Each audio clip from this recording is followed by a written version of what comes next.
Palmarès de Dijon, on a battu le PSG. Welcome to La Dijon Show TV. Les notes en ce moment de Dijon Show, je trouve que c'est du foutage de gueule et des insultes. Non, mais il n'a pas comprend. Pour gagner des matchs, il faut avoir un peu l'âme d'un guerrier. Les gens m'appellent là au pays Baba Neymar. Et il fait le signe, c'est terminé Naïm City.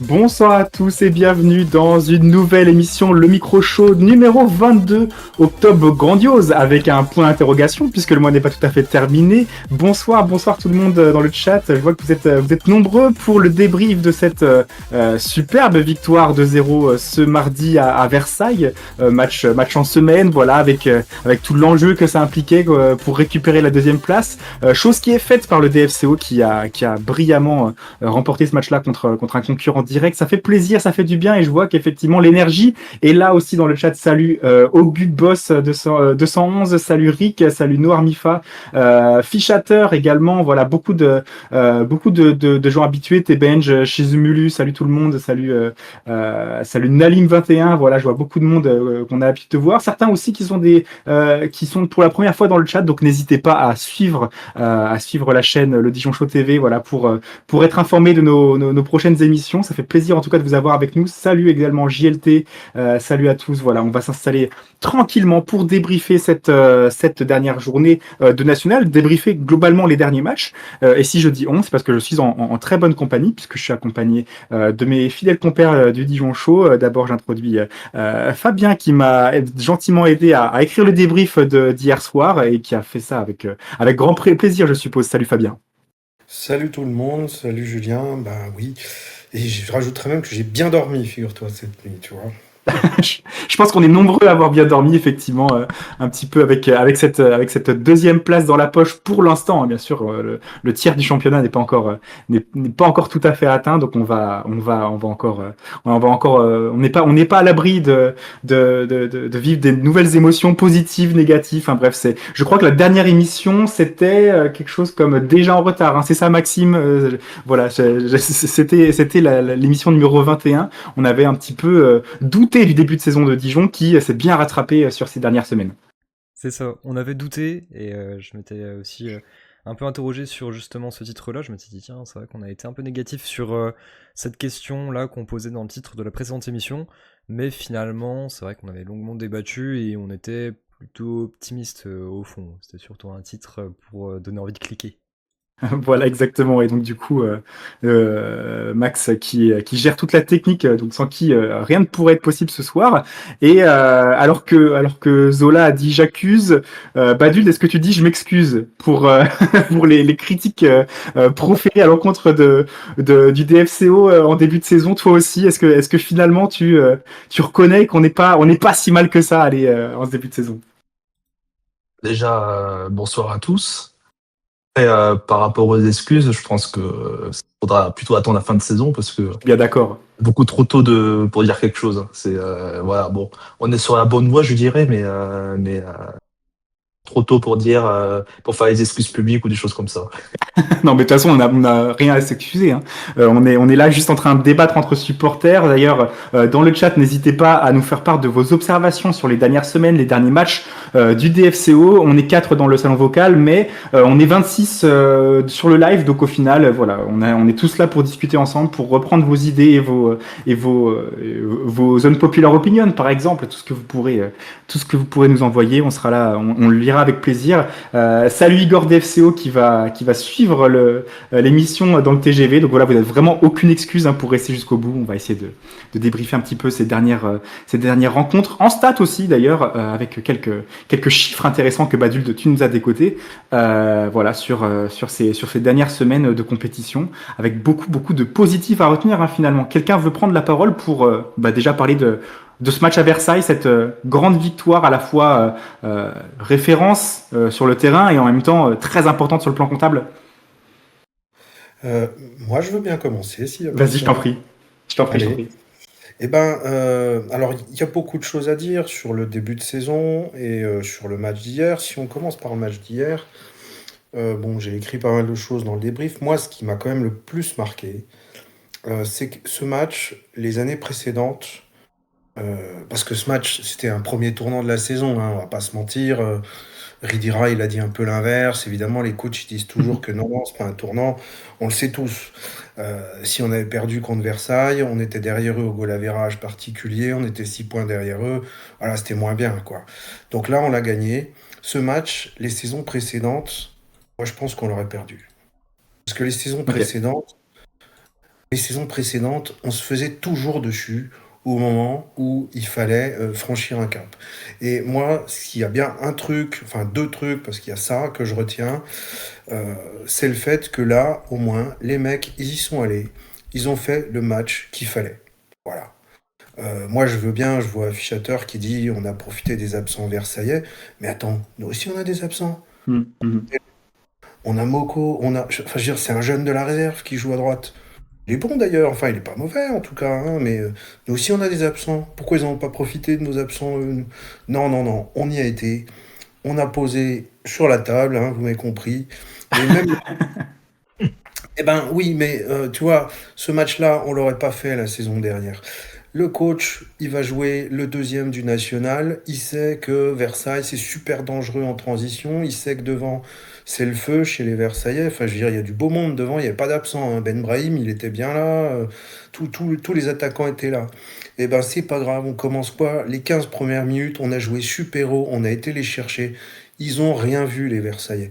Et c'est comme ça qu'on a marqué le premier but, de toute façon. Donc voilà, moi, ce que je veux retenir en premier lieu, c'est que on a fait le match qu'il fallait. Et mentalement, les mecs, ils ont aussi fait le match qu'il fallait. Ils se sont dépouillés. Ils ont joué ensemble. Et dans les moments où ça a commencé à pousser en face, hein, c'est pas nous qui avons flanché, c'est qu'en face, il y a quand même une bonne équipe aussi. Ça a poussé, surtout en deuxième mi-temps. Et ben, t'as tous les tauliers de l'équipe qui ont tenu la baraque. Voilà. Et ben, t'as Delcroix qui a fait les arrêts. Quand il fallait faire des arrêts, on n'a pas pris de but. La charnière, elle a été bonne. Ok, on peut toujours pinailler. Il y a toujours 1 ou 2 interventions. Peut-être Diouf, c'est pas son meilleur match, mais c'est un bon match. Bernard, pour moi, il a fait un très bon match.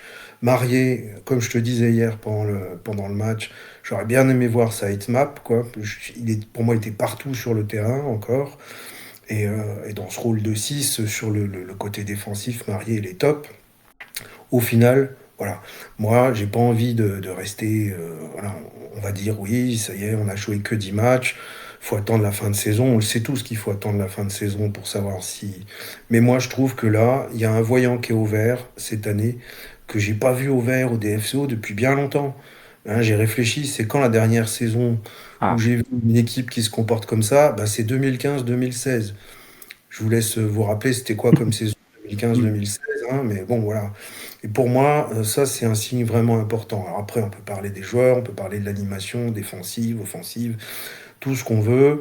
On va en parler, je pense. Mais voilà, je vais pas monopoliser la parole pendant 107 ans, mais pour moi, c'est vraiment ces 2 points-là qui sont vraiment importants.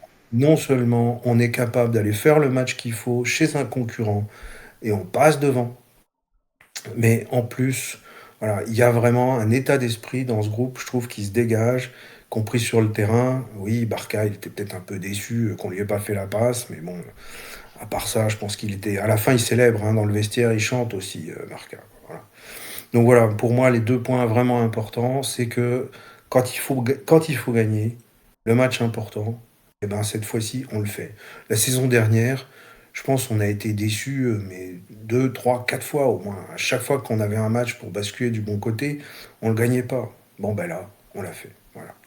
Exactement. Et tu parlais tout à l'heure des joueurs qui se dépouillaient. Casparo qui souligne que la prestation était complète défensivement, offensivement, physiquement, mentalement. Moi, j'ai surtout vu sur les 15 premières minutes où on les a étouffés, Maxime, et on a pu prendre l'avantage dans un gros temps fort. C'est peut-être ce qui nous a manqué aussi, peut-être sur certaines journées où on restait sur notre faim en début de saison, et maintenant on arrive à le faire sur nos temps forts, quoi. Ouais, c'est ça, on a réussi à bien dominer notre équipe, enfin l'a dit l'équipe adverse. Dès le début du match, c'est vrai qu'il y a eu 15 ou 30 minutes où vraiment Versailles n'a pas vu le jour. C'était très intéressant et franchement on a montré beaucoup plus d'envie, beaucoup plus d'organisation, pas de précipitation. Et au final on a été clinique sur les quelques occasions qu'on a pu avoir.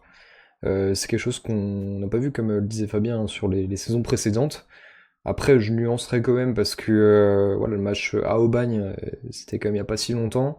et on n'a pas vu le même visage, en tout cas, pour le DFCO. Donc voilà, on peut s'enflammer par rapport au super match qu'on a vu hier, mais il faut pas non plus croire que ça sera toute la saison comme ça.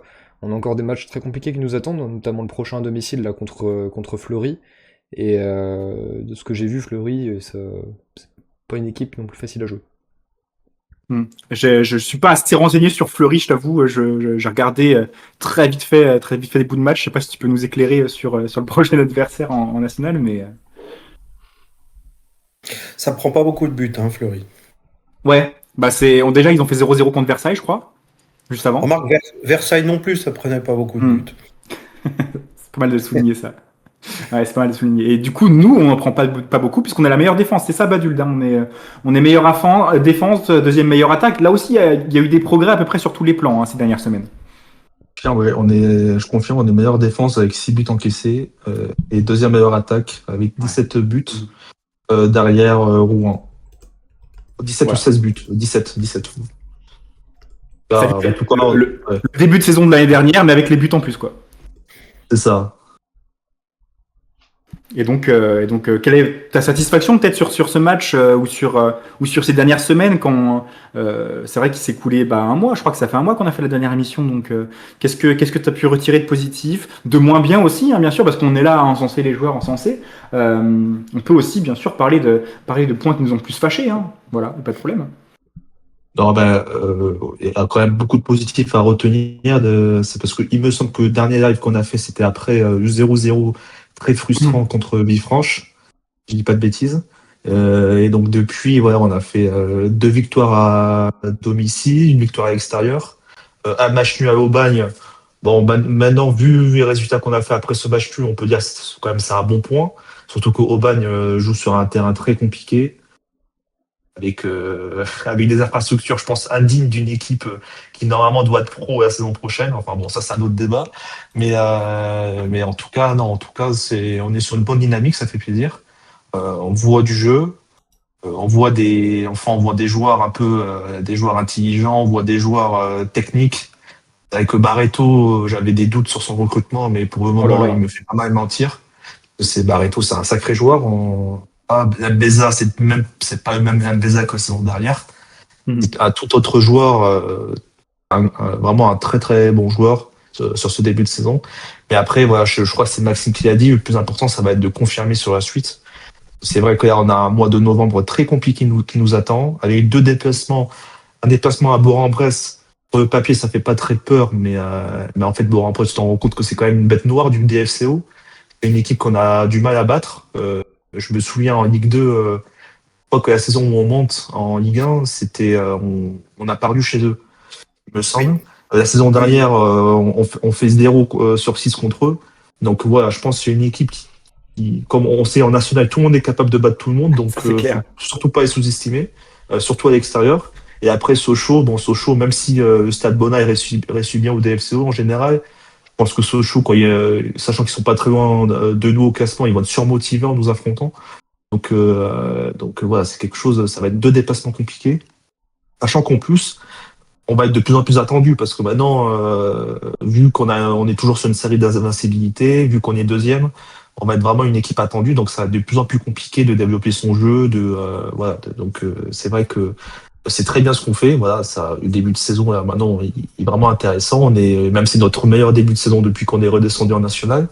Mais c'est vrai que maintenant il va falloir confirmer face à des adversaires généralement plus regroupés, qui vont être beaucoup plus motivés.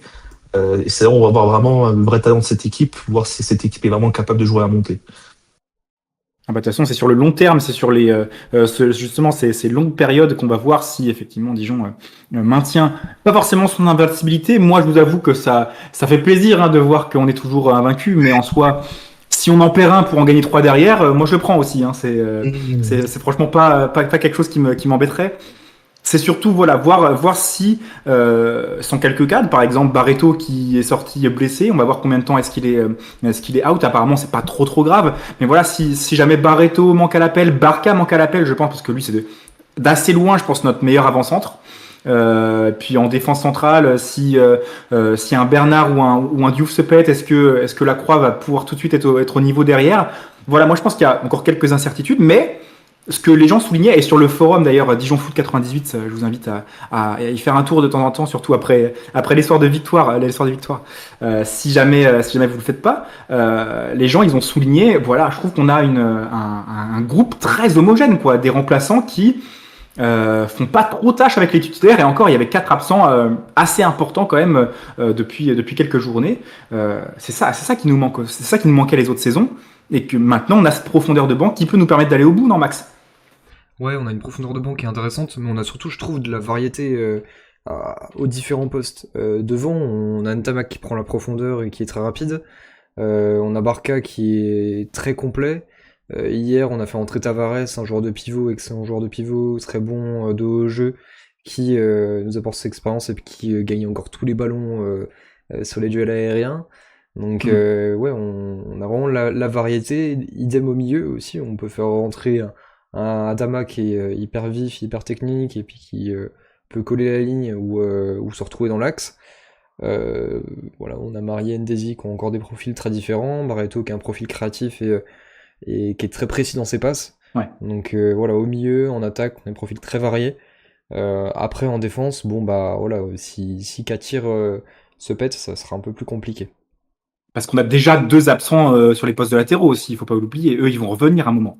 C'était pas des grosses Après, blessures. j'apprécie davantage l'équipe avec un vrai arrière droit qui est Obongo, ou alors Diallo, ou même Moko qui est replacé arrière droit cette saison, et un vrai arrière gauche qui est Katir, plutôt que sur certains matchs en début de saison où on avait Diallo à gauche et c'était franchement compliqué sur certains centres.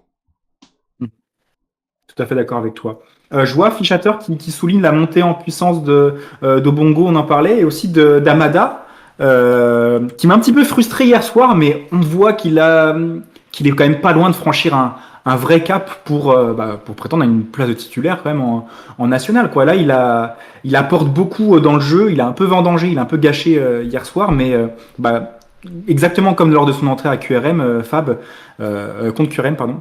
Je l'ai trouvé très entreprenant et c'est peut-être ce qui a manqué de certains remplaçants par le passé.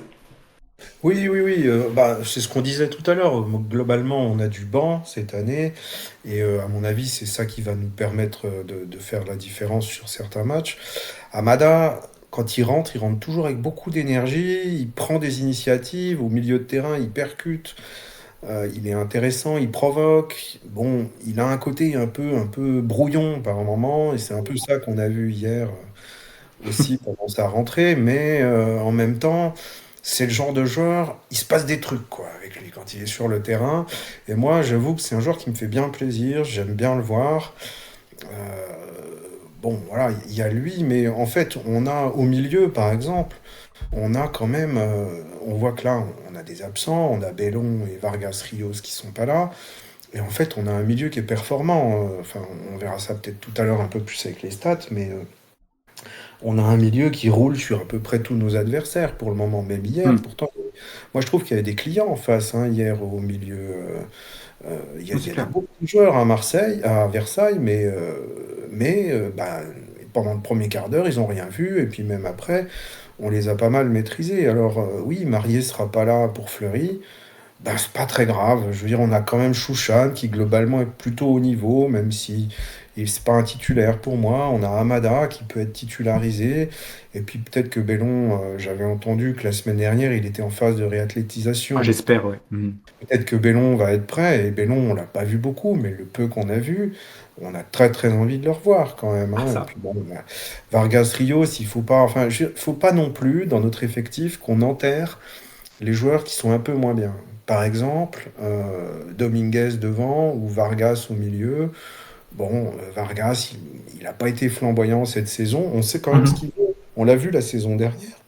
Je veux dire, il n'y a rien qui te dit qu'en janvier, Vargas, il ne va pas redevenir prime, comme on l'a vu la saison dernière. En plus, c'est un joueur d'expérience. Moi, je pense qu'il peut avoir, son rôle à jouer. Dominguez, pour l'instant, on n'a pas encore vu tout ce qu'on veut. Le mec a quand même marqué 3 buts depuis le début de saison. Alors, vous allez me dire, il y a 2 pénaltys. Oui, fallait les mettre. Mais non, mais c'est vrai. Moi, Dominguez, je l'enterre pas non plus. Et puis surtout, s'il n'est pas là, s'il est pas performant, c'est pas grave, hein. Je veux dire, on a, en le comptant lui, alors lui, il a 3 buts. T'as quand même, sur le plan offensif, on est super luxe, quoi. On a Ntamak, qui est pas un titulaire tout le temps, hein. 2 buts, 3 passes. Barca, 4 buts, 1 passe. Barreto, c'est le feu, hein. En Ouais. 356 minutes jouées, 2 buts et 3 passes. S'il continue sur des performances pareilles, le mec va finir à 10 buts et 10 passes, quoi. Je sais pas C'est si on se énorme. rend compte, en C'est fait, énorme. c'est énorme, hein. Et puis Lembeza, au-delà de son influence dans le jeu, c'est déjà 3 buts, 1 passe. En fait, on est bien, bien mieux loti sur le plan offensif que plein d'autres équipes, quoi. Et ça se répartit bien, on n'est pas dépendant d'un joueur. Oui, oui, mais moi je trouve que ça c'est super important. Dominguez est pas terrible en ce moment. Bon, bah c'est pas grave, il est pas titulaire. Et puis t'as encore Julio, alors qui a pas marqué pour l'instant. On va voir, hein. Il va peut-être tout simplement, ça va se décoincer. Un jour, il va nous mettre un triplé sur un match, on va voir flou, hein. Bon, donc offensivement, je trouve qu'on est très armé. D'ailleurs, on n'est pas la deuxième attaque pour rien. Et puis, bah, défensivement, quand je vois ce que fait Lacroix, qui est rentré, bon, surtout au match précédent, là, il n'a pas joué beaucoup, je suis pas très inquiet, hein. Si Diouf ou Bernard sont absents, je pense que Lacroix peut prendre le relais, et on sait que Diaby Malik fait le taf aussi. Je- pour moi, le fait qu'on ait du banc va nous Mm. prémunir de ce qu'on a pu vivre la saison dernière, à savoir quand on avait Marié et Vargas Rios absents au milieu, on n'avait plus de milieu performant parce qu'on n'avait pas assez de bancs, quoi. Tout simplement, on avait Swissy qui faisait pas grand-chose, on avait trop de joueurs qui savaient pas se couler dans le collectif. Et là, moi, je trouve que vraiment, l'effectif me paraît plus qualitatif. Alors, on a vu un super match de Ndesi hier. Si ça continue, je pense que l'entraîneur va avoir de gros problèmes pour faire son 11 titulaire, hein. Je sais pas qui tu mets au milieu. T'as Mbeza qui est super en 8, qui a une relation technique extraordinaire avec les offensifs. Puis quand il est positionné comme ça en milieu relayeur, il joue un peu comme un milieu de débordement et il apporte beaucoup plus que les autres, je trouve, sur le plan offensif. C'est pas étonnant. Et en même temps, il fait le taf de milieu relayeur, il revient défendre, il court beaucoup, il se donne. Je veux dire, t'as lui, t'as Marié. Je sais bien que Marié, certains passent. Oui, on connaît tous mon amour pour Marié, mais Marié, pour moi, gros gros joueur, hein. D'ailleurs, on a des stats qui nous disent que c'est le meilleur joueur de la division à son poste. C'est pas pour rien. Je veux dire, alors, il a pas un jeu flamboyant. Et il est très bien en 6 d'ailleurs, en fait. Moi, je sais pas qui on titularise quand Bellon revient entre Marié et Bellon. Tu vois, je sais pas. Si les Je deux pense sont. qu'il a pris ma mariée pour l'expérience, pour le côté défensif, même si Bellon est pas forcément très très loin derrière. En tout cas, dans les ouvertures qu'il peut proposer, euh, je pense quand même que niveau et c'est drôle parce que niveau leadership, Bellon qui a été capitaine plein de fois avec Lorient à Chambly aussi, je pense qu'il en manque pas, mais peut-être en termes de sérénité et de voilà dans les grands rendez-vous aussi, je pense que Marié voilà il serait comme hier en fait il se rate pas quoi. Il a averti à la 10e je crois ou ouais ça et puis après il fait tout le match avec son carton et il gère quoi. Cette équipe est bien montée quand même parce que tu regardes, tu as quand même une sacrée colonne vertébrale, tu as Delcroix, une charnière avec 2 mecs d'expérience, devant la défense, tu as Marié. Tu te dis que tu peux aller à la guerre quoi, avec ces tauliers-là derrière toi. Et ça Mm. permet aux jeunes de s'exprimer, ça permet un certain nombre de choses. Moi, alors c'est sûr que c'est pas moi le coach, donc ça tombe bien, c'est lui qui aura mal à la tête quand il aura tous ses joueurs à dispo. Pour l'instant, il les a pas. Et puis c'est pas les mêmes profils, hein, Marié et Bellon. Il y a peut-être aussi des histoires Ouais. tactiques à prendre en compte. Je pense que sur une équipe qui joue beaucoup en transition rapide, tu as peut-être plutôt intérêt d'avoir Marié en 6 parce qu'il intercepte, il casse les lignes de passe. C'est un vrai morpion sur le terrain. Je dirais, il te lâche pas, quoi. Tu vois, Je c'est, crois que tu lui as déjà fait ce compliment et moi je trouvais que c'était pas très très flatteur. si, si, Ouais. c'est à propos des mecs de l'Atlético de Madrid qu'on disait ça, il te fallait 10 Morbach sur le terrain, quoi. Et je trouve que Marié, il a un profil un peu comme ça, quoi. Il n'y a rien de flamboyant, mais n'empêche que tu n'es jamais peinard avec lui. Tu peux pas Mm. développer ton jeu, tu l'as tout le temps sur le dos, quoi. Et puis peut-être que sur d'autres équipes, peut-être sur un bloc bas, ou enfin sur des choses différentes, peut-être Bellon sera plus intéressant, je sais pas, mais en fait, c'est vachement bien d'avoir de la diversité. C'est ce que je disais, on en discutait aujourd'hui, mais enfin moi je suis désolé, ça va peut-être pas être très gentil, moi j'ai oublié les joueurs de la saison dernière qui sont partis. Mendy, il me manque pas. Akutungu, en fait, il me manque pas. Pas tant que ça. Pourtant, honnêtement, quand il est parti, j'étais pas serein quand j'ai vu le recrutement de Katir. Shahid, c'est pareil. Au milieu, il nous manque pas, en fait. Tous ces joueurs-là, où on était un peu inquiets ou tristes de ne pas les voir rester chez nous.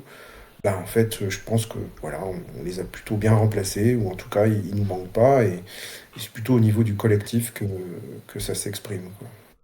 Tout à fait. Et du coup, on va parler un petit peu de cet aspect collectif et tout en gardant un œil sur les performances individuelles comme d'habitude. Peut-être sur quelques slides, quelques statistiques, Basile, que tu nous as gentiment proposé. Alors déjà, avant de te donner la parole, voici, c'était très bien, Max, si tu veux. C'était un petit peu le sujet justement de ce que disait Fab, c'était que Marié et Lambeza, je crois, étaient dans les qualités requises pour leur poste, c'est-à-dire, alors je crois que c'était milieu récupérateur pour Marié, et il l'établissait en mezzala ou je sais pas quoi pour Lambeza, en milieu box-to-box, c'était les deux, ils étaient top 1 en national à leur poste, quoi, dans leur qualité respective. Ce qui est quand même pas rien, qu'on a un milieu qui est, en plus d'être fourni et très qualitatif. Max, je sais plus si t'as les chiffres sous les yeux avec les je sais plus comment ça s'appelle, voilà, avec les graphiques Data Scout, je crois, que Kanguerrand nous a partagé. Ouais, donc j'ai les stats à la fois pour Lambeza et à la fois pour Marié. Ouais, tout à fait. Je vous affiche ça. Tu voulais commencer par Marié, par exemple? Ouais, parce que c'était le sujet, alors, justement. Plutôt par Marié. Voilà, je te laisse les commenter. Très bien. Du coup, effectivement, c'est ça. Meilleur milieu récupérateur dans le championnat national, avec énormément d'interceptions et de duels défensifs gagnés. Des passes réceptionnées beaucoup parce qu'il a un peu la plaque tournante. Alors c'est pas tant le joueur qui va gagner le plus de duels offensifs, même s'il réussit globalement plus ses dribbles que la moyenne. Vous voyez, la moyenne c'est ce cercle vert là, voilà, c'est la médiane, pardon. C'est ce cercle vert qui est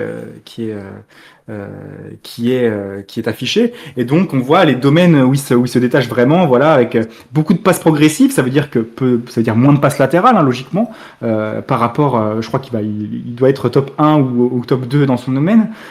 Précision des passes, c'est plutôt correct. Après, en numéro 6, c'est pas surprenant qu'il soit si bien, mais vraiment dans les duels défensifs et les interceptions, voilà, on est sur un bonhomme, quoi. On est sur un mec qui sait pas faire, et pourtant c'est pas dans les duels aériens qui se démarque particulièrement. D'ailleurs, il est en dessous de la médiane dans ce domaine-là, mais c'est vraiment, voilà, il coupe les lignes de passe, comme tu disais très bien, Fab, et les transitions au sol rapides, celles qui nous posent vraiment problème, parce que dès que c'est dans les airs, t'as Diouf qui peut arriver à la rescousse.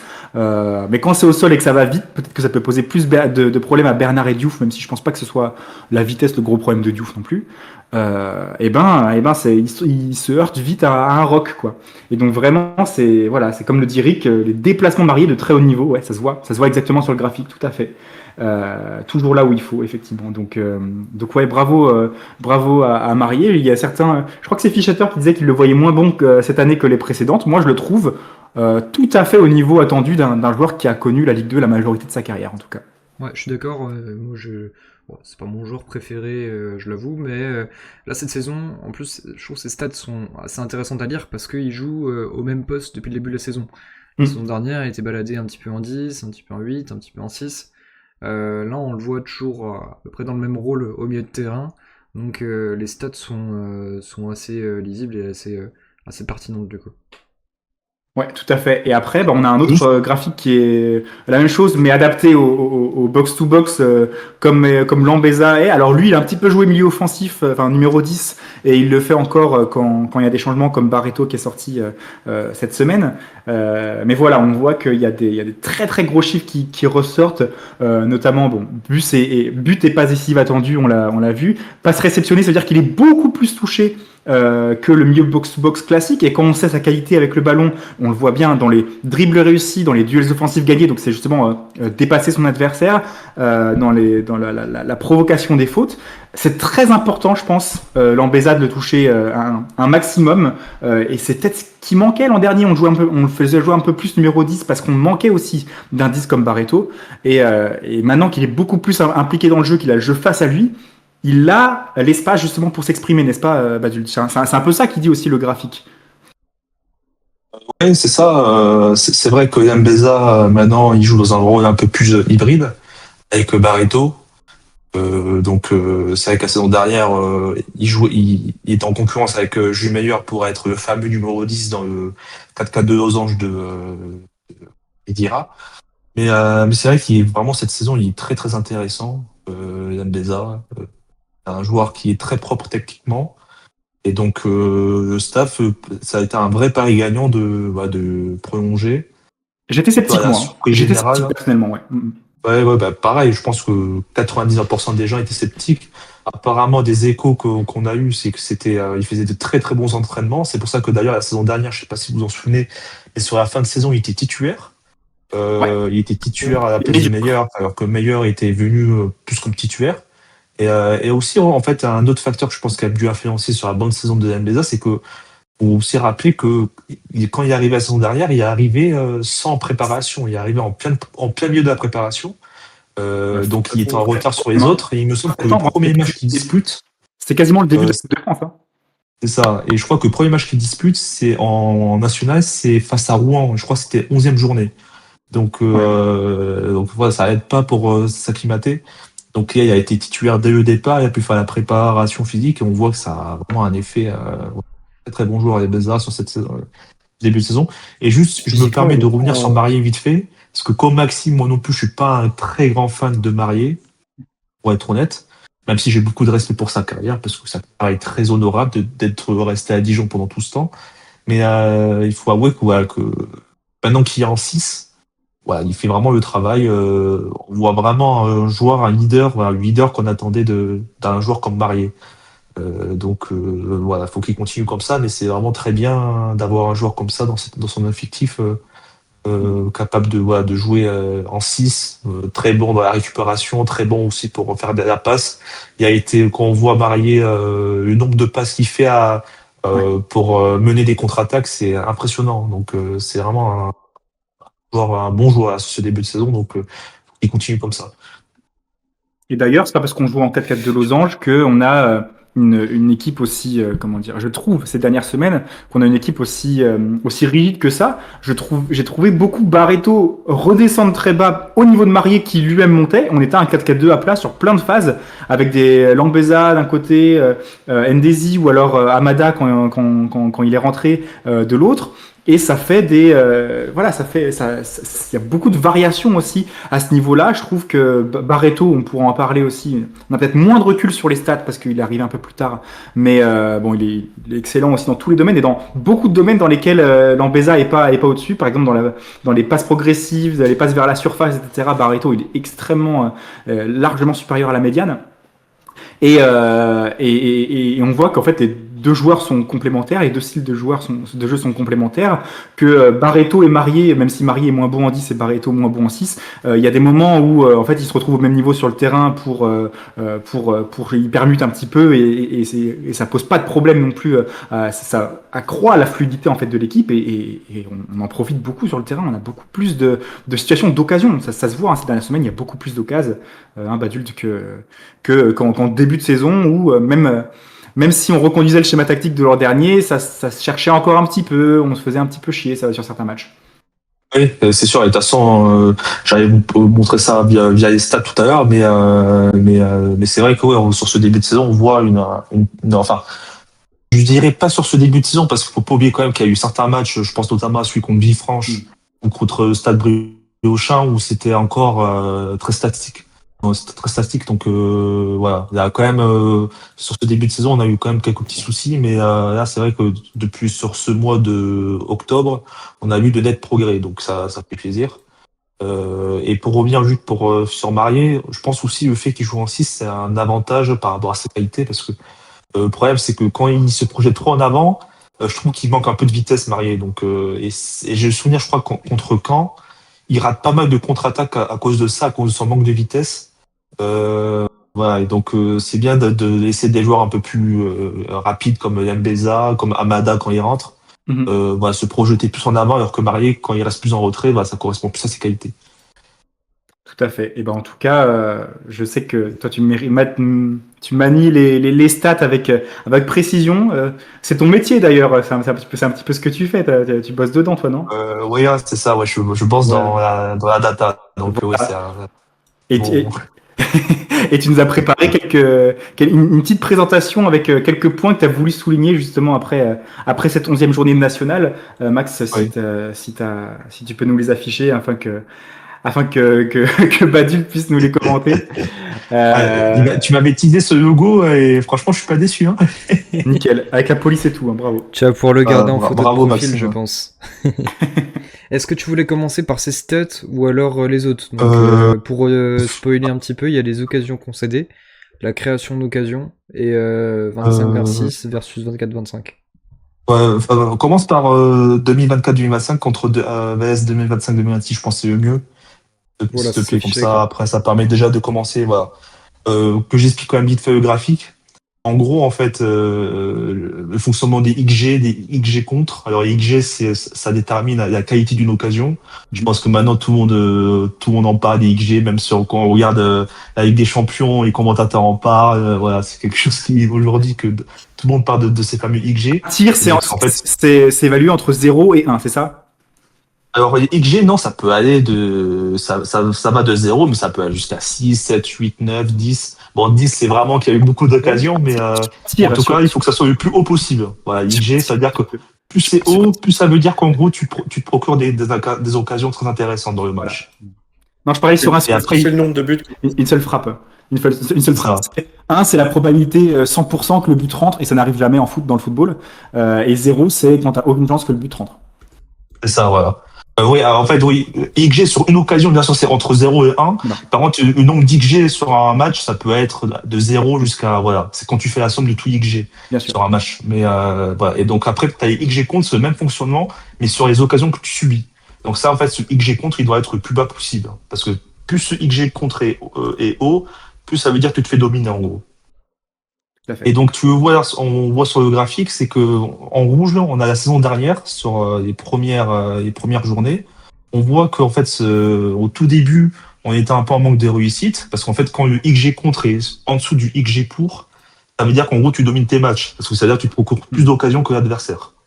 Et je ne sais pas si tout le monde me suit jusque-là. On a mal commencé. Et n'hésitez pas si vous avez si je vais trop rapide, j'explique, mais c'est vrai que des fois je vais aller trop rapidement donc sur un sujet, donc n'hésitez pas à me dire si vous avez des questions. Et donc en fait, il faut que ce XG pour soit au-dessus du XG contre, pour montrer que l'équipe est en bonne santé en gros. Et donc, quand ce XG contre est au-dessus du XG pour, c'est-à-dire quand la ligne en pointillé est au-dessus de la ligne continue, ça veut dire que voilà, tes matchs, tu les domines pas vraiment, que ton adversaire se procure plus d'occasions. Et donc, on voit que la saison dernière, quand on a commencé avec 2 défaites, je sais pas si vous vous souvenez un peu des scénarios, mais c'était pas vraiment mérité ces défaites. Je pense notamment au match contre QRM, où on se prend un but de je sais pas où à la fin de Cadio, je crois. C'est bien Cadio. Ouais, il est super mal. Le mec qui c'est ça. Juste après de vous avoir mis le but en plus, quoi. C'est ça, vraiment, voilà, un but sorti de nulle part, il marque un but comme ça dans sa carrière.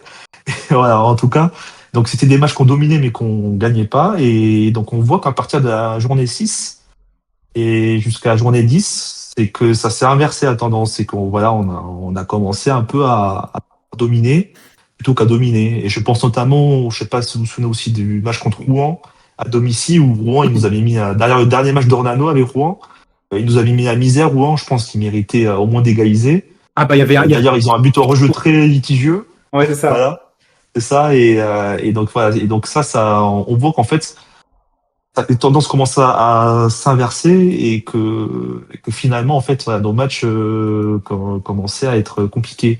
Aussi, je pense à contre Nîmes, où un match très soporifique.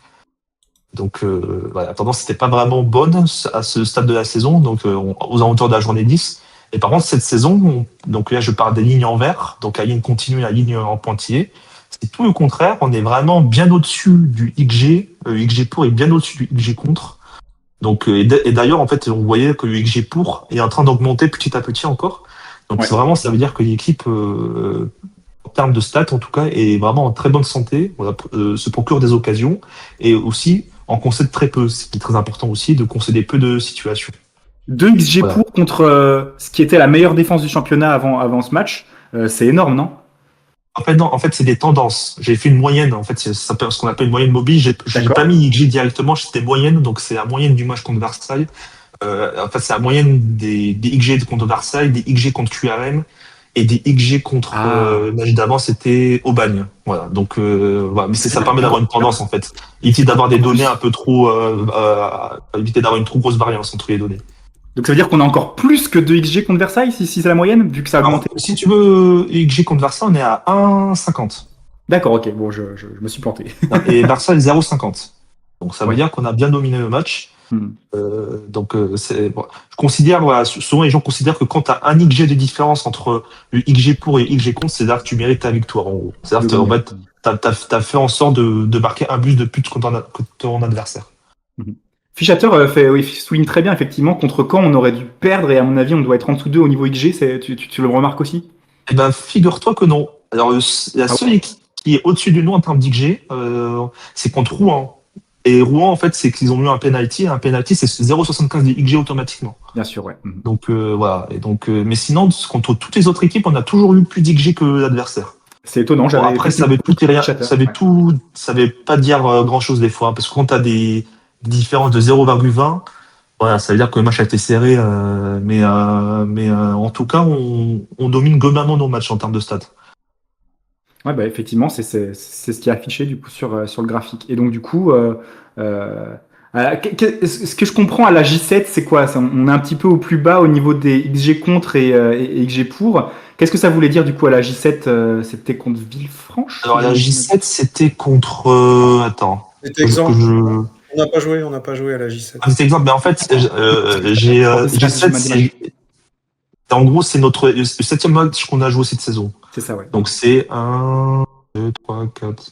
Donc c'était contre Concarneau, mais en fait c'était une tendance avec les matchs d'avant. Donc il y avait le fameux match contre Villefranche où on ne s'est pas procuré beaucoup de situations. Et le match contre Caen aussi qui a joué dans la balance.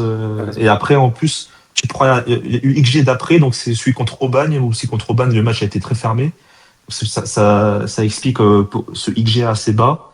Et aussi ce XG contre bas, parce que c'est vrai que contre Villefranche on n'a pas été mis en danger. Contre Caen, c'est vrai que les supporters canadiens sont pleins avec ces fameux pénaux oubliés, mais dans le jeu, ils n'ont pas été si dangereux que ça.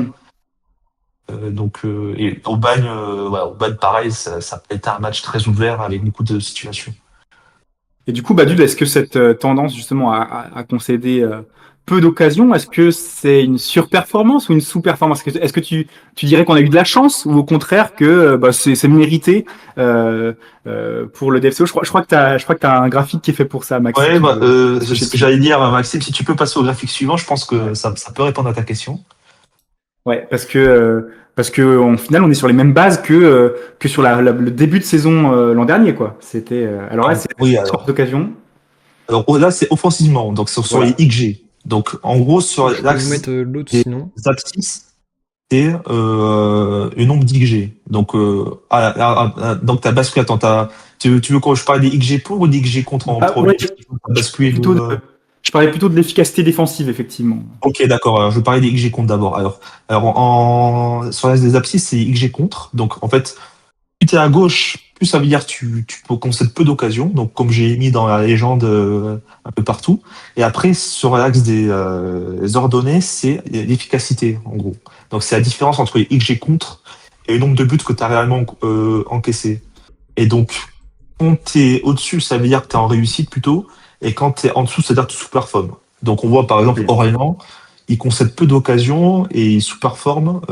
Alors, ça peut être expliqué notamment avec, je sais pas si pour ceux qui suivent un peu la nationale, ils ont un 5-0 à Sochaux. 0. Donc voilà, 5-0, si vous voyez les buts, certains buts où le gardien peut faire mieux, je pense.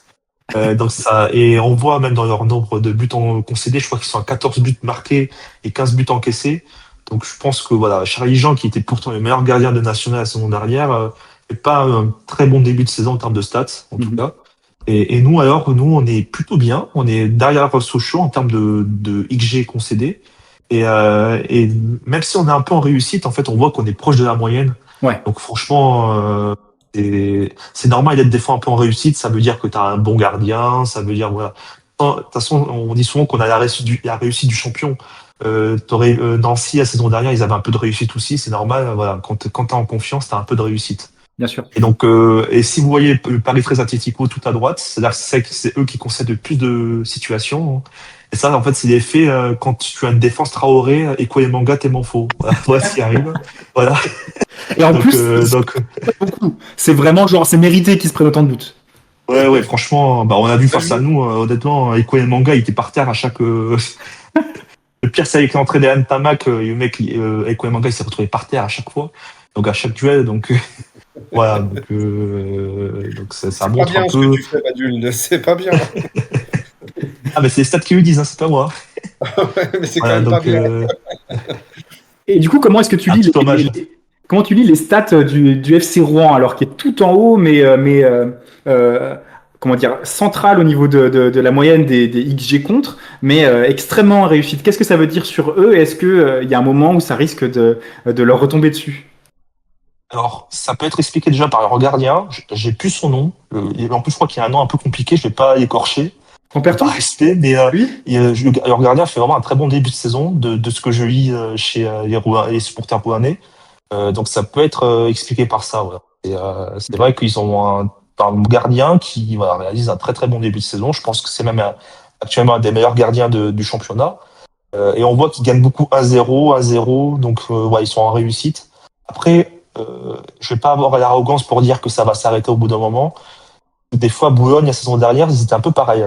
Voilà, parce que j'avais fait les mêmes graphiques la saison dernière, de stade de la saison.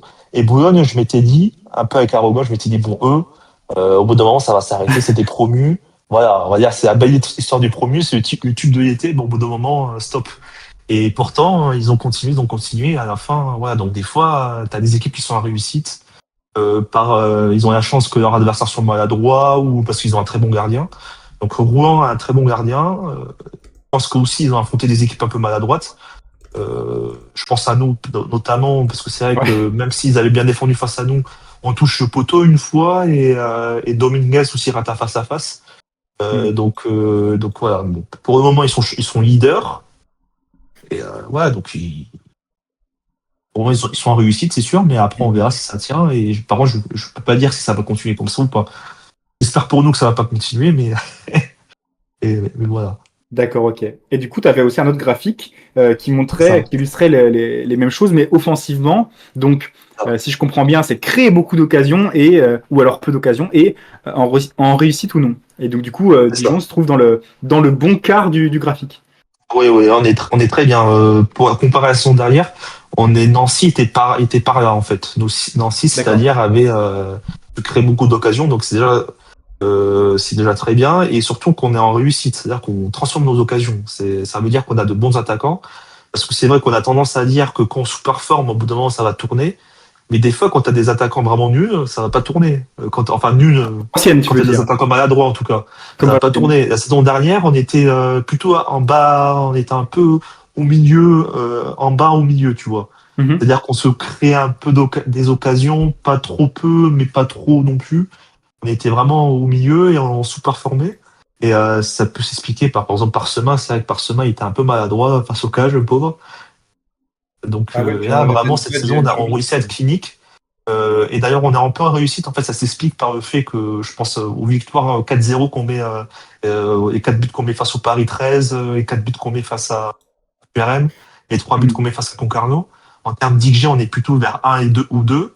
Mais on réussit quand même à marquer un but ou deux buts de plus, grâce vraiment à la qualité de nos attaquants qui n'ont pas besoin de beaucoup d'occasions pour marquer. Enfin, en tout cas sur ce mois d'octobre.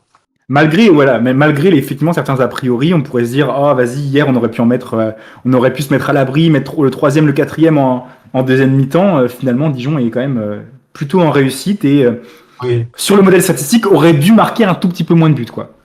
C'est ça, voilà. Je pense qu'on va une victoire, je pense notamment contre Carnot, une victoire 1 ou 2-0 à la place de 3-0. Voilà.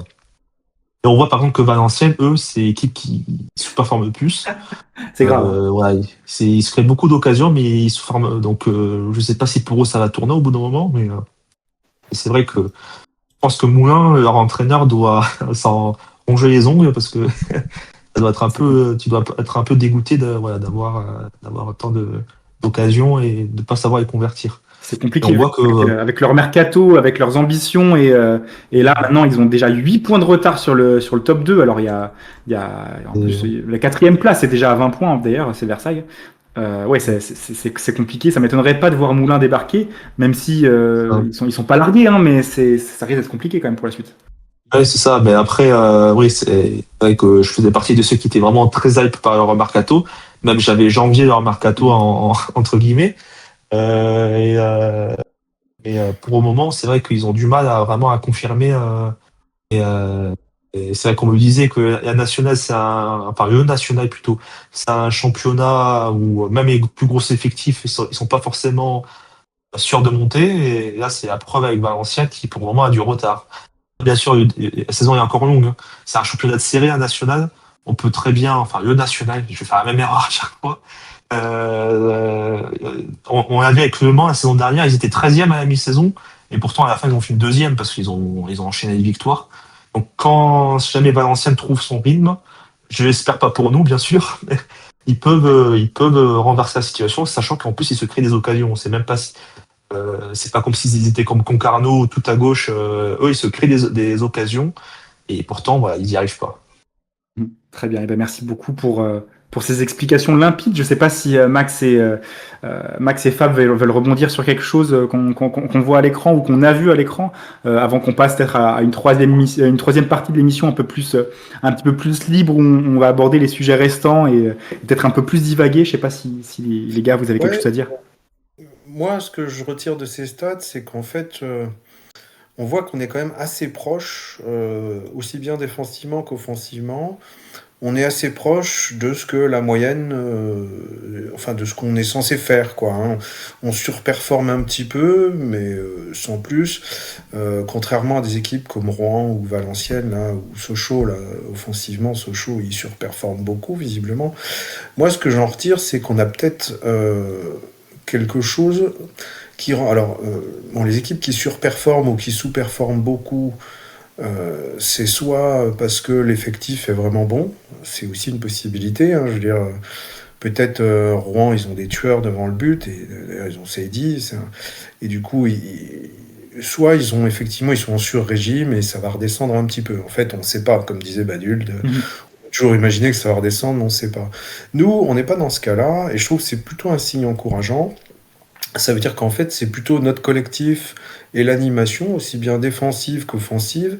Voilà, c'est le jeu qui est produit, qui font que, voilà, on se crée beaucoup d'occasions. Alors, je pense Badul a raison de rappeler que ça a pas mal varié selon les matchs aussi. Il y a des matchs où on s'est créé beaucoup d'occasions, puis d'autres beaucoup moins. Mais quand même un peu plus que ce qu'on imagine. On se crée beaucoup d'occasions, on n'en concède pas beaucoup. Et on a des joueurs qui sont au niveau, qui surperforment un petit peu. Donc c'est plutôt un signe encourageant pour moi. Je pense que quand on est proche de la moyenne comme ça, on a moins de risques que ça bouge. On pourrait peut-être surperformer un petit peu pendant un moment, puis si on sous-performe, si tu as un joueur qui sous-performe, peut-être que tu peux le remplacer aussi. Valenciennes, la stat est vraiment... Moi, je les ai pas trop vus jouer. J'ai vu Moulin en conférence de presse, là, qui était au 30e sous-sol. Je pense qu'il va pas bien et qu'il sait pas... Enfin, il a dit qu'il savait pas faire avec cet effectif-là. Donc, à mon avis, les dirigeants de Valenciennes, ils doivent commencer à se demander quand est-ce qu'ils vont s'en débarrasser. Valenciennes, c'est très surprenant quand même, hein. Une stat pareille, il se procure énormément d'occasions, mais il plante pas, quoi, en gros.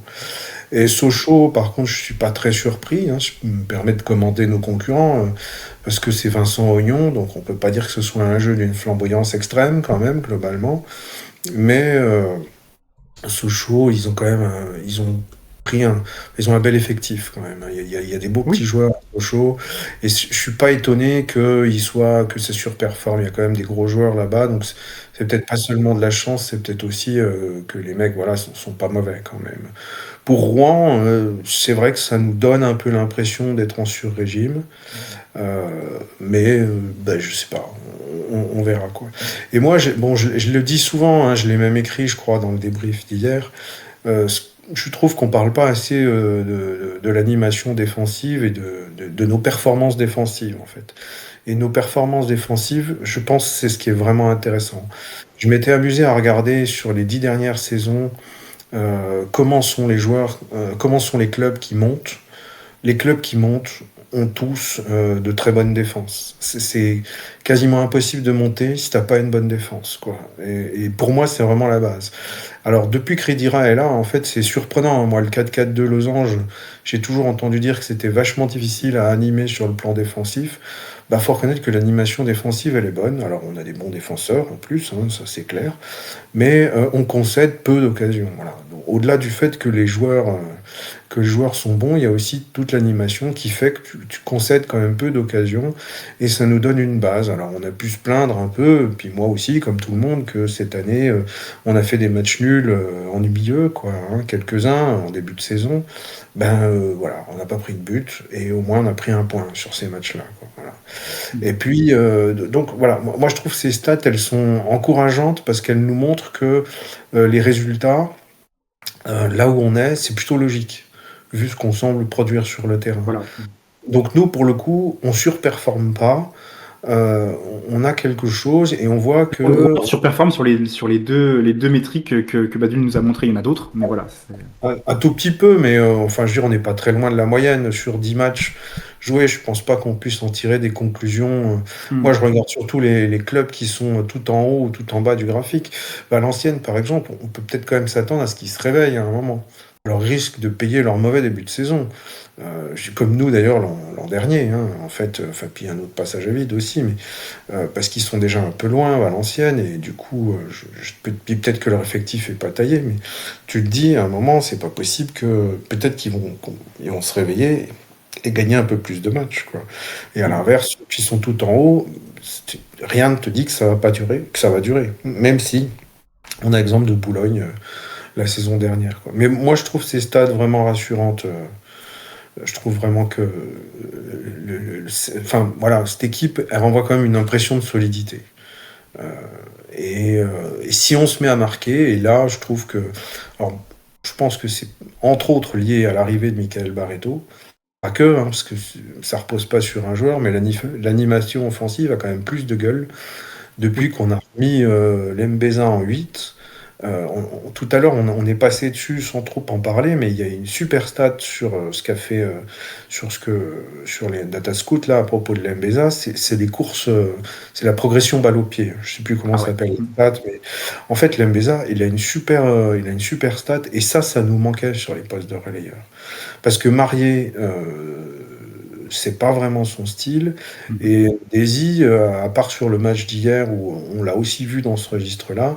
Pour l'instant, il nous avait pas encore montré la percussion balle au pied. Et Lembeza, en fait, il prend le ballon au milieu de terrain, il percute avec, il s'appuie sur un joueur. Enfin voilà, il se passe ça. Et quand t'as Barreto avec toi, t'as une super relation technique avec ton 10. T'as Barca aussi qui est remuant, puis qui techniquement est au point. Je pense que, enfin, ce qu'on a vu sur les derniers matchs, c'est que ça tripote quand même pas mal le ballon, quoi. Et du coup, c'est ça qui fait qu'on voit aussi un petit peu plus. C'est un petit peu plus le feu d'artifice offensivement que ce n'était encore en début de saison ou la saison dernière où on n'a pas été bien terrible, quoi. Donc voilà, moi je trouve que toutes ces stats, elles sont plutôt rassurantes, elles nous montrent qu'on a une base. Maintenant, évidemment, personne ne sait comment va se poursuivre notre saison, quoi. J'ai juste, excuse-moi, juste pour finir avec les stats, parce que j'en ai une dernière stat qui est plutôt folklorique, mais pas vraiment rassurante pour nous. Voilà. Désolé d'avance. T'en prie. Alors, c'est par rapport à notre série d'invincibilité. Bon, vous savez qu'on va commencer avec 10 matchs sans défaite. C'est quand même peu commun dans ce championnat. Alors, j'ai regardé sur les 10 dernières saisons. Je suis pas allé au-delà parce que pas non plus abusé. Est-ce que vous savez combien il y a d'équipes qui ont qui ont commencé au moins par 10 matchs sans défaite, ou voire plus? Ça doit pas dépasser les 3-4, non? En effet, t'as dit un des deux chiffres que t'as dit, c'est le bon résultat. Ok. Peut-être que Donc, Fab et Maxime seront plus inspirés encore. C'est trois équipes. Ah ouais, 3 équipes, ok. Trois équipes. Sans compter Dijon. Et- Sans compter Dijon. Sans Dijon, bien sûr, sans Dijon. Ok. Donc, alors, est-ce que vous savez, bon, par hasard, c'est qui l'équipe la plus récente à avoir fait ça? Ça remonte à quelle saison? Ça remonte à la saison 2021-2022. Enfin, non, 2022-2023, pardon. Red Star? Non. Bon, c'est une équipe, je pense que vous allez être étonné. Concarneau? Non. Une équipe qu'on va bientôt affronter. Bourg-en-Bresse. Oui, Bourg-en-Bresse. Ok, Bourg-en-Bresse, ils ont commencé la saison par 10 matchs sans défaite. Donc, ils étaient même premiers. Et à la fin, ils ont terminé, je crois, 4e ou 5e. Donc, sur les 3 équipes qui ont commencé avec 10 matchs au moins sans défaite, il y a eu Rodez en 2017-2018, qui a commencé avec 12 matchs sans défaite. Et ils ont terminé 4e. Et Belfort en 2015-2016, qui a commencé pareil. Et qui a terminé, je crois, 12e. Eux, c'est les pires. Eux, vraiment, ils ont choqué. Ouais. Donc, voilà, bon, c'est pas très rassurant pour nous, malheureusement, mais fallait que j'en parle quand même. Ouais. Non, mais écoute, il faut bien que quelqu'un qu'une équipe mette fin à cette malédiction. Cette malédiction, exactement. Ouais, c'est ça, vraiment. Non, effectivement, là, ce qu'on fait dans le premier tiers du championnat, ça garantit absolument rien et il faut surtout pas se relâcher. Il faut au contraire mettre les bouchées doubles. Je pense que ça serait marrant que Ridira leur rappelle ou si si Pierre-Henri de Ballon passe parmi nous et qu'ils entendent ça, ce serait marrant que vous le rappeliez aux joueurs pour pas que pour qu'ils restent un petit peu très concentrés, les pieds sur terre. C'est ça, ouais. C'est vraiment très important, surtout dans ce championnat. Un championnat vraiment très compliqué. On le voit vraiment tout à chaque journée. Je pense notamment à QRM qui est allé battre Versailles il y a 3 journées, alors que Versailles était invaincu. Et QRM était enchaîné les défaites. Vraiment, le championnat est un championnat complètement fou. Ouais, c'est difficile à prédire. Ouais. Disons que ce qui peut peut-être nous rassurer, c'est qu'on a quand même quelques mecs dans l'effectif qui savent comment on fait pour monter. T'as quand même, t'as des tauliers qui savent. Moi, je me rappelle la dernière fois qu'on est monté, ça date, hein, en fait, c'est il y a 10 ans. C'est ça, ouais. La dernière fois qu'on est monté, ce qui est frappant, c'est à quel point il faut de la constance. Il faut jamais rien lâcher. Il faut jouer tous les matchs à fond. Il faut jamais... Voilà. T'as déjà marié. T'as Bernard est marié qui était là. T'as Samaritano qui est dans le staff. Barreto, si je dis pas de conneries, il est déjà monté aussi en Ligue 1, de Ligue 2 en Ligue 1. Tu vois, t'as quand même quelques mecs qui connaissent la recette aussi. C'est ce qui est intéressant dans cet effectif. Après, effectivement, à part se dire qu'on a les armes et que, visiblement, pour l'instant, on est sur la bonne dynamique, on peut pas dire plus, quoi. Et puis, de toute façon, j'ai un spoiler pour à peu près tout le monde, on va perdre un match à un moment, c'est sûr, quoi. Et quand on va le perdre, on va pas être content. Et peut-être qu'on fera pas un bon match, comme Nancy la saison dernière, qui a perdu contre nous. On est allé les battre à domicile, hein, Nancy. Ils sont quand même montés, puis pas nous, quoi. Donc bon, oui, à un moment on va perdre un match, peut-être qu'on fera un mauvais match parce que tu auras des jeunes qui auront un excès de confiance et voilà. Moi je suis plutôt confiant en Ridira pour ça, je trouve qu'il tient bien son groupe depuis le début, depuis l'an dernier, hein. Je trouve que c'est un coach qui, c'est pas Tavenot, hein, c'est pas un gueulard, c'est pas... Mais moi j'ai pas l'impression, les mecs ils mouillent tous le maillot, ça cavale, ça suit le plan de jeu. Je pense que Ridira, il leur dit on l'entend hier contre QRM en conférence de presse. Ridira, il commence par dire mais ça aurait pu être mieux, il est pas content parce qu'il y a un passage à vide. Enfin, on sent qu'il a un côté, voilà, il veut continuer de bosser, il veut améliorer ce qu'on fait. Nous, on gagne 4-1, on est tout content. Lui, non, il voit les points d'amélioration. Donc, je suis plutôt confiant là-dessus, honnêtement. Après, ça prouve rien et de toute façon, il va falloir attendre la dernière journée pour savoir ce qui va se passer. Ça c'est clair. Et je vois. Alors, on est entré un petit peu dans le temps additionnel de cette émission. Tout à l'heure, ça parlait du rôle de Quentin Bernard que moi aussi, comme Delecroix, j'étais un petit peu sceptique sur l'idée de les prolonger, surtout qu'on finit mal la saison l'an dernier défensivement. On prend beaucoup de buts. Je crois notamment parce que Mendy est absent et que Bernard sans Mendy c'était compliqué. Au final, on voit que Bernard avec Diouf, ça roule du feu de Dieu et je dois faire mon mea culpa. Voilà, je pensais que Delecroix était pas un gardien pour jouer l'accession. Il avait pris beaucoup de buts avec Niort l'année où ils finissent 3e. Il avait pris beaucoup de buts sur la phase retour avec nous et globalement m'avait pas beaucoup rassuré sur ses dernières performances. Bernard, pareil, j'étais pas non plus ultra convaincu. D'ailleurs, il avait fait les deux mêmes clubs que Delecroix cette dernière saison. Force est de constater que ils sont là dans une sorte d'été indien, voilà, qui dans leur carrière qui se prolonge et ils se bonifient cette saison avec le temps. Voilà, je dois faire mon mea culpa parce que j'étais pas du tout convaincu. J'étais même dans l'idée d'installer Montfort en numéro 1 bis ou de recruter à ce poste-là.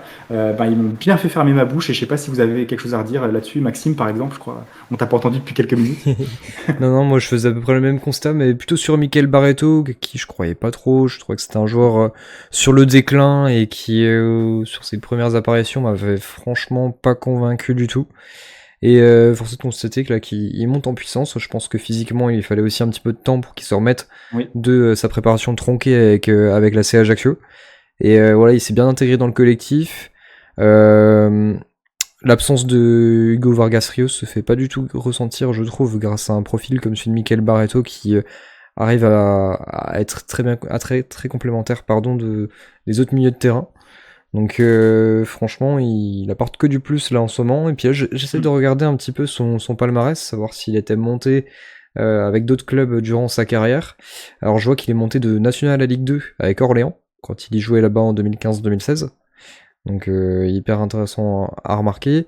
Il est monté aussi avec l'Estac à son début de carrière. Voilà, il jouait là-bas en 2009-2010. Il fait une bonne saison. Bon, je vois pas son nombre de matchs, je pense pas qu'il est exact, celui qui est pas sur Wikipédia. En tout cas, voilà, il monte avec l'Estac en Ligue 2 à la fin de la saison 2009-2010. Et je suis en train de regarder s'il est pas monté aussi avec Auxerre. Non, pas avec Auxerre. Il part à Auxerre juste avant le Covid. Première année de Furion, donc non, il n'est pas monté avec Auxerre, c'est sûr. Ouais, c'est ça, il finit sa dernière saison avec Auxerre, c'est en 2019-2020. Je crois qu'il était meilleur passeur de Ligue 2 avant de partir. Comme meilleur passeur de Ligue 2 et après il part à Ajaccio. C'est Bernard qui connaît deux montées avec Auxerre, non ? Non, une montée, Bernard a monté avec contre Saint-Étienne. Oui. Et après, avec nous aussi. Il part en pleine saison de Ligue 1, je crois. D'accord, ok. My bad. Effectivement, t'as raison. Mais oui, il y a de l'expérience dans les montées, quoi, dans cet effectif. Bernard, je pense que c'est celui qui avait plus de montées à son actif, parce qu'il est monté de National à Ligue 2 avec... Je crois même qu'il a fait double montée avec Niort, parce que Niort, ils étaient en CFA 2 à un moment. Je crois qu'il a fait double montée avec Niort. Il est monté avec Brest. Il est monté avec Dijon, bien sûr. Il est monté avec Auxerre. Et on espère qu'il montera avec nous cette saison. Et en tout cas, en fait, pour revenir sur Bernard vite fait, il a fait une interview très intéressante pour l'HTRFC. Vous avez l'occasion de regarder, franchement. Ça dure une petite heure, mais il parle de différents sujets, c'est très intéressant. Il parle un peu de Dijon. Bon, surprise, que la situation économique du club est assez compliquée, mais bon, tout le monde le sait. Mais il parle un peu de sa carrière, de ce qui s'est passé à Niort, avec des petites anecdotes qui sont très sympathiques. Tout à fait. Et Roberto qui nous dit faut pas oublier Vargas Rios était le meilleur joueur de la saison dernière et qu'il n'est même plus dans le groupe. Alors là il est blessé en ce moment, mais c'est vrai qu'il y a des moments où il était sur le banc, voire pas du tout dans le groupe, même sans être blessé. Je crois qu'il traîne un truc, il traîne un pépin physique depuis cet été ou depuis quelques semaines, ce qui peut expliquer ses mauvaises prestations. Et donc toi Roberto, tu dis ça montre à quel point l'équipe a pris en qualité. Oui, je suis d'accord avec toi. Mais je rajouterais quand même que Vargas est aussi moins bon que l'an dernier. Il y a aussi ça qui rentre en compte. Là où il était indiscutable l'an dernier, on pouvait pas le mettre sur le banc, non seulement parce qu'il n'y avait pas de remplaçant aussi bon que lui, mais en plus parce qu'il était très très fort. Hein, c'est notre meilleur joueur de la saison au Dijon Show Awards. Je pense aussi qu'il est beaucoup moins bon que l'an dernier, ça s'est vu. Et je pense qu'il a une bonne mentalité et que la concurrence va pas le faire perdre pied et qu'au contraire il va se remettre au travail dès son retour de blessure. Mais il y a aussi ça, il y a aussi juste qu'il est moins bon que l'an dernier. Les gars, je sais pas si vous êtes d'accord avec moi. Bah, il a quand même joué 4 matchs, les derniers matchs qu'il a joué, les 4 derniers matchs qu'il a joué, il les a joués en étant blessé, d'après ce qu'on avait lu sur le bien public. Voilà, il s'était blessé, il me semble, contre Caen. Donc il a joué ensuite 4 matchs entraînant cette blessure-là. Alors peut-être qu'il aurait dû partir aux soins et puis rester en dehors du groupe juste après ce match à Caen. Mais ouais, c'est sûr qu'il est moins bon, mais je trouve qu'on a un meilleur équilibre, en tout cas au milieu de terrain, en son absence. Ouais, effectivement. C'est à dire, mais c'est vrai que quand j'ai lu que sur le bien public, quand l'article qui annonçait sa blessure, je me suis dit que voilà, c'était c'était triste pour lui, mais c'était pas une si grosse perte parce que vraiment, ce début de saison, on voit qu'il y a quelque chose qui cloche. Il devait avoir une blessure, le pauvre. Il était vraiment pas à son niveau. C'était même un des pires, je pense, un des pires joueurs sur ce début de saison. Et donc, on a de la chance cette saison d'avoir un effectif très en qualité et en quantité. Autant la saison dernière, ça aurait été bien plus compliqué. Je pense notamment à sa suspension de 7 matchs où vraiment sans lui, on a tout de suite vu comment était l'équipe sans lui, quand on s'est retrouvé avec des suicides titulaires. Même avec le petit Camara, je pense que tout le monde a oublié maintenant. Qui était pas avec lui, le pauvre, pareil. Il a fait un match, je crois, un match titulaire, c'est face au Mans où on se prend 5-0. Oui, donc, et puis il a plus jamais joué. Et voilà, c'est ça, ouais. Donc, c'est vrai que voilà, sa blessure n'est pas. C'est triste pour lui, mais c'est pas vraiment une grosse perte, voilà, vu le début de saison de chaque joueur. Ouais. Mais en tout cas, voilà, et tant mieux, parce que quand on est dépendant d'un joueur, je pense que tu peux pas trop jouer à monter quand tu es dépendant qu'un joueur. Et Ndesi, alors, qui était aussi un peu dans cette catégorie des joueurs qui avaient plutôt raté leur début de saison, même si on attendait peut-être un petit peu moins que Vargas Rios. Et qui nous sort un gros match. J'ai vu le débat tout à l'heure dans le chat. C'est vrai qu'on n'a pas trop parlé, mais alors les commentateurs FFF TV étaient bluffés, hein, juste bluffés par Ndesi. Je pense que c'est à la fois le fait qu'il ait joué les demi-temps du même côté, peut-être qu'ils l'ont plus remarqué que le pendant opposé de notre milieu à 4, mais c'est vrai qu'il a sorti une vraie perf, quoi. Là, on l'attendait depuis assez longtemps, hein, Fab. Oui. Alors du coup, ça nous rappelle à tous qu'il faut qu'on soit patient. C'est pas parce qu'il y a quelques matchs où voilà, ça y est, c'est un flop. C'est ce que je disais tout à l'heure pour Dominguez aussi. C'est peut-être pas un flop, hein, il va peut-être faire une bonne saison. Ndesi, ça fait bien plaisir le match qu'il a fait hier, parce qu'on l'a vu hier faire ce qu'on avait vu sur les vidéos. Hein. On avait tous été regarder un peu les vidéos de ce joueur en National 2 en particulier. Et là, hier, moi j'ai trouvé qu'il prenait plus d'initiative. Il a un style de jeu qui m'agace un petit peu par moment. Il met le pied sur le ballon, il tripote la balle. Là, j'ai envie de lui dire, vas-y, donne ta balle, arrête de... Enfin bon, c'est pas mon style de joueur préféré. Par contre, voilà, il met de l'impact. Dans la catégorie des joueurs qui mettent de l'impact au milieu, il est quand même nettement plus fin et technique que ceux qu'on a eu l'habitude de voir. J'essaie de me rappeler le nom du joueur, le chouchou d'Omar Daf, là, comment il s'appelait, l'espèce de bourrin. Tune. Ouais, Thioune, voilà, merci. J'allais dire Thioune, techniquement, il était moins bon que Ndesi, hein, on va pas se mentir. Bon, Ndesi, il a ce côté où il met de l'impact. D'ailleurs, on voit qu'il a encore besoin de. Voilà, il a été sorti à la mi-temps au match précédent, il a déjà pris un rouge. On sent qu'il a encore besoin de s'ajuster à ce niveau-là. Mais il nous apporte quelque chose d'intéressant, c'est la percussion balle au pied aussi. Oui. Il casse des lignes, en fait, balle au pied. Et c'est un profil, on parlait tout à l'heure de Lembeza qui fait ça dans un autre style. Mais c'est un profil qui nous manquait un petit peu, quoi. Hein. On sait que Marié, c'est pas trop ça. Bellon, ça n'a pas l'air d'être ça non plus. Lui, c'est plutôt par la passe. Ndesi, là, s'il confirme, on va attendre de voir. Mais ce qu'on a vu hier soir, c'est que ce mec est capable de jouer dans un milieu, au niveau du national, dans un milieu d'une équipe qui joue la montée, quoi. Donc, oui, moi, je suis très content du match qu'il a fait hier. On espère qu'il va pouvoir confirmer. Et on comprend aussi pourquoi Ridira a eu l'air d'insister un peu avec lui, quoi. Voilà. Donc, ouais, vraiment, ça rajoute de la qualité au milieu de terrain, quoi. Ouais, ou c'est nous Thioune, une espèce de bourrin, je sais pas ce qu'il est devenu, lui. Il y a Shiz sur le chat qui le compare à Balmont dans sa capacité à effectivement, on lui fout des mauvaises passes, des mauvais ballons, des trucs un petit peu inconfortables à contrôler, et il recycle la possession de manière admirable. Fitchater est pas d'accord. Max, toi, est-ce que tu vois ça en Ndesi, justement, un petit peu un joueur qui nous permet d'aller changer d'aile un petit peu quand la situation se complexifiait et de repartir de l'autre côté, là où d'autres peut-être auraient perdu le ballon. Bah, pas forcément de changer d'aile. Je trouve que c'est pas un joueur non plus qui c'est pas le joueur le plus à l'aise, je trouve, dans les transitions ou dans les changements de rythme comme ça. Mais ce que j'admire en tout cas chez lui, c'est surtout sa capacité à conserver les ballons. Là, on l'a vu en fin de match, notamment contre Versailles. Quand il a eu le ballon, enfin, c'était impossible de lui prendre, quoi. Il le récupérait, il se retournait, il le protégeait. J'aimerais pas jouer contre lui en 5. Hein. Ouais, c'est ça. Et puis en plus, là où peut-être les premiers matchs, il avait du mal aussi à se projeter, à faire des trucs. Là, j'ai vu un petit peu en lui la volonté de déplacer ses adversaires, alors pas forcément de les dribbler, mais en tout cas de les dépasser avec une accélération bien sentie au bon moment, qui permettait d'accélérer le jeu. Pas tout le temps. C'est vrai que c'est peut-être encore un petit peu son défaut.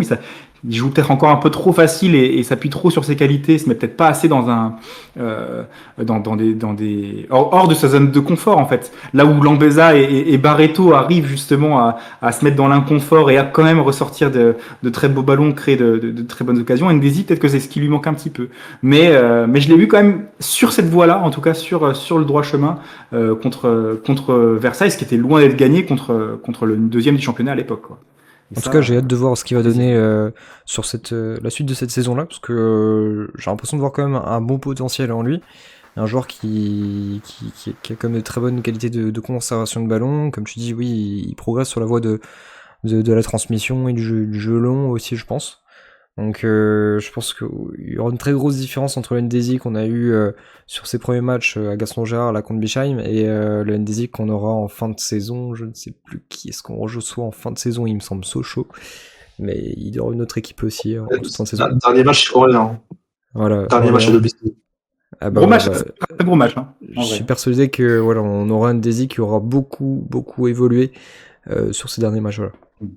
Oui, il est encore jeune, hein, c'est ses premiers matchs dans la division, faut aussi le laisser prendre la mesure du championnat et se rendre plus efficace au fur et à mesure que les matchs passent. Et là, en tout cas, il est sur la bonne trajectoire. Ouais. Peut-être avant de raccrocher, messieurs, parce que on approche de l'heure et demie d'émission. Est-ce qu'on ferait pas justement un petit point sur le prochain match de Coupe de France contre Is-Selonget, c'est ça, hein, c'est la fusion Selongène. Je crois que c'est dans ton coin, Chizumulu. Je crois que c'est toi qui habites là-bas. Mais ouais, du coup c'est un joli derby, hein, peut-être pour ce 6e tour de Coupe de France et qui va nous permettre, je l'espère, d'accéder au 7e tour et donc à l'entrée en liste des Ligue 2 dans cette belle compétition. L'occasion aussi peut-être de voir certains jeunes et de faire tourner un petit peu l'effectif comme on l'avait fait du côté pendant le 5e tour, même si je pense quand même que l'opposition sera quand même quelques crans au-dessus. Voilà, il faut pas se leurrer. Je sais pas s'il y a des joueurs que vous voulez voir en particulier, Badul, Fabien. Ouais, moi je pense qu'il faut que Ridira gère un peu son effectif, faut qu'il fasse tourner. Faut titulariser Amada, faut titulariser Rombo Guerra, faut titulariser Julio aussi. Ce serait peut-être pas mal qu'ils mettent un but ou deux en Coupe de France, tu vois, ça le relancerait peut-être un peu aussi. Ouais, moi je pense pour moi, il faut qu'on gagne ce match, donc il faut se donner les moyens de le faire. Il faut essayer de lancer quelques jeunes, mettre avec nos tauliers qui sont pas fatigués, comme Marié par exemple, qui de toute façon peut te faire une saison complète en courant de la 0 à la 90e minute en permanence. Donc oui, voilà, ce que j'espère voir, c'est les joueurs qui jouent moins, et puis c'est aussi la compétition de Montfort, quoi. Donc voilà. Oui. Pour moi, l'essentiel, c'est quand même vraiment que on fasse souffler ceux qui ont besoin de souffler, par contre. Voilà. Et puis s'il y a, je sais pas trop où en seront Moko et Diallo, mais s'il y en a un des deux qui peut revenir, ça serait pas mal aussi un match comme ça pour le relancer un peu, tu vois. Je suis d'accord. Après, je crois que c'était Bellon le plus proche d'une reprise. Mais oui, si jamais c'est pas trop précipité. Après, il faut voir aussi l'état du terrain, la qualité du terrain. Si on a des éclaireurs dans le coin qui s'y connaissent un peu, j'avoue que j'ai pas mis les pieds là-bas depuis un certain temps. Mais ouais, c'est peut-être pas toujours les situations idéales pour lancer des joueurs, même si voilà, il y a du monde qui a des joueurs qui ont des choses à prouver. Chouchan, Dupont. C'est que Fichateur disait Julio et Dominguez devant. Ouais, je suis assez d'accord. C'est pas forcément les joueurs les plus complémentaires, mais si jamais on arrive à aligner quelques centres, c'est sûr que les mecs ils vont les prendre, quoi. Ils sont au-dessus du niveau de Selonget, quoi. Donc faut pas oublier que Dominguez c'était le meilleur buteur de Coupe de France la saison dernière. Ouais. Avec Ramos, il me semble. Non, t'as raison. Ouais, donc ça peut être notre futur Ben Fredge. Oui, c'est ça. Par rapport au fait que... J'espère qu'il réussira mieux au final. Mais oui, c'est vrai, sur la Coupe de France, c'était Ben Fredge qui nous marquait beaucoup au début. Ah oui, c'est vrai que... En tout cas, pour la Coupe de France, là, ça serait bien quand même qu'on arrive... Parce que là, en regardant un peu les saisons précédentes, en Coupe de France, à part contre QRM, qui est en Ligue 2 et nous en National, on se fait éliminer, et donc c'était plutôt logique sur le papier. On n'a jamais, à chaque fois, on est éliminé par des équipes... amateur pour sa saison dernière face à qui est aujourd'hui en régional en plus. On se fait éliminer contre Saint-Privé, Saint-Hilaire bien sûr de Ridira avec sous DAF. On se fait éliminer par Cannes avec sous Garande. Oui. Donc voilà, donc c'est quand même, ce serait bien que pour une fois on fasse quand même un parcours de Coupe de France honorable, qu'au moins on se fasse éliminer par une équipe plus forte comme ça a été le cas face à QRM il y a 2 ans. Ça sera un beau parcours, ça. Si on arrive déjà à atteindre les tours, qu'on atteigne même les tours de Ligue 1, peut-être, voilà, tomber sur une petite affiche en Ligue 1, ça peut être sympa. Et si jamais on tombe avec les honneurs, voilà. Ouais, c'est ça. Et si jamais on joue une Ligue 2, que ce soit à domicile, parce que c'est pas du tout garanti, hein, la Ligue 2, vu qu'il y a qu'un niveau au-dessus, on peut très bien se déplacer chez une Ligue 2, ce qui ferait un match compliqué, un déplacement fatigant pour tout le monde. Enfin bref, c'est la totale. Même si pour l'instant, on a la chance, en dehors de cette semaine, je crois, d'avoir toujours des matchs de Coupe de France en week-end et espacés de 7 jours ou de 6 jours avec le national, même si là c'est un petit peu particulier. Ce serait quand même bien de faire, oui, effectivement, un beau parcours au moins jusqu'à tomber contre plus fort que nous, quoi, c'est sûr. Contre QRM, en fait, on s'est déplacé là-bas, hein, c'était au stade d'Ornano. Ouais. Je pense que si on les avait reçus, QRM, ça aurait été un match différent. C'est à Dochon, non, pas à Dornano. Ouais, Dochon. Je suis fatigué, c'est pour ça. T'inquiète. Ouais, c'est ça. Et donc voilà, bon. Une petite affiche en Ligue 2, contre une Ligue 2, ça pourrait être sympa.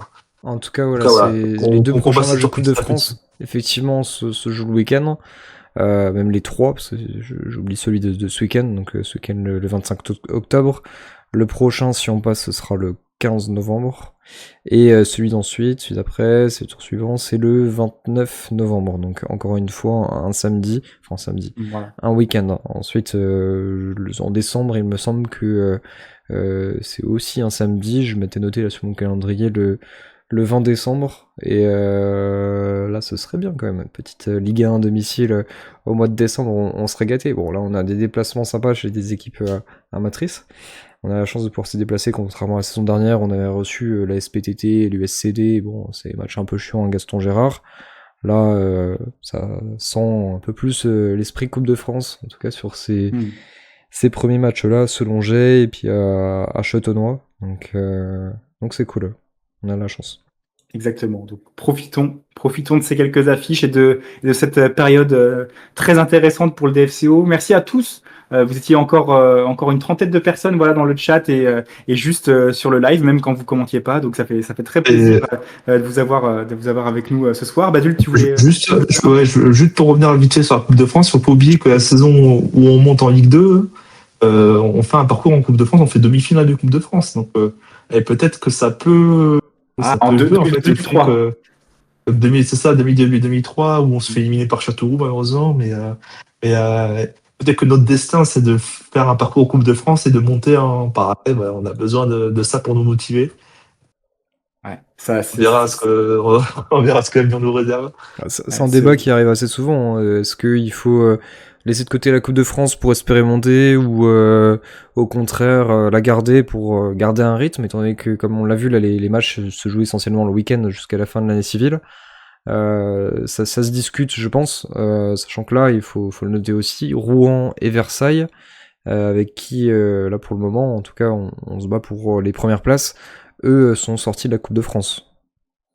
Ouais, après, je pense à l'an dernier, je pense au Mans, à Saint-Brieuc, à Cannes, qui ont fait des phases retour exceptionnelles dans leurs championnats respectifs, qui sont tous montés et qui ont tous fait un parcours énorme en Coupe de France par rapport à ce qui est attendu d'eux. Tout à fait. Moi, je vois ça comme un plus, hein, vraiment, dans un groupe. Surtout quand tu as un groupe aussi homogène que Dijon, avec effectivement des doublures à chaque poste, globalement de qualité. Je pense qu'on peut se permettre effectivement de jouer sur les deux tableaux.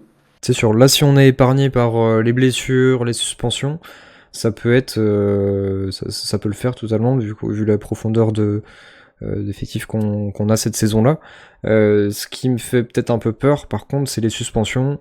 On l'a vu la saison dernière avec un Vargas Rios qui se prend un carton rouge ou un deuxième carton jaune, je ne sais plus, très très bête, et qu'on perd, je crois que c'est un carton rouge, hein, et qu'on perd sur plusieurs matchs, et c'était quand même sacrément handicapant. Voilà. Contre Espagnier, il donne un coup de poing comme ça au moins. Ouais, c'est ça. Et très léger en plus, je crois. Mais Espali est déjà éliminé, non? Espali est déjà éliminé, donc on est tranquille. Et c'est ça. Et nos bourreaux de Saint-Privé-Saint-Hilaire, l'ancien club de Ridira, est aussi éliminé. Ils sont aussi éliminés. Donc on est sauvés. Ouais. C'est bon. On est sauvés par rapport à ça. On est éliminé par nous. Il y a rien qui peut nous stopper. Bon, là. Voilà. C'est bon. Eh ben, merci beaucoup en tout cas. Alors je crois que Fabien a dû partir un petit peu en avance, donc il s'excuse et il vous dit au revoir également. Mais merci Badul, merci Maxime pour l'émission, pour ce que vous avez préparé, c'était très agréable. Merci à tout le monde dans le chat pour cette émission très vivante et très agréable à animer. De mon point de vue, c'est très facile de piocher un petit peu dans vos messages comme ça dans le chat. Bientôt on refera, j'espère, une radio libre comme on l'a fait la dernière fois. Ce serait très chouette aussi de vous avoir un petit peu dans le salon vocal. Et puis en attendant, prenez soin de vous et puis à très bientôt pour un nouveau micro-show. Oui, ça c'est le micro-show, ça c'est l'émission. Moi aussi je suis fatigué, Badul. On finit au bon moment. Allez, bonne soirée à tous avec le Stade de France et les poteaux de rugby qui sont chers à Adèle Lambeza et Amada, je crois. Allez, j'ai choisi la photo hyper rapidement, j'étais pressé. Salut, bonne soirée à tous. On va arrêter la Ligue des Champions, c'est pour ça. Bonne soirée, salut. Bye.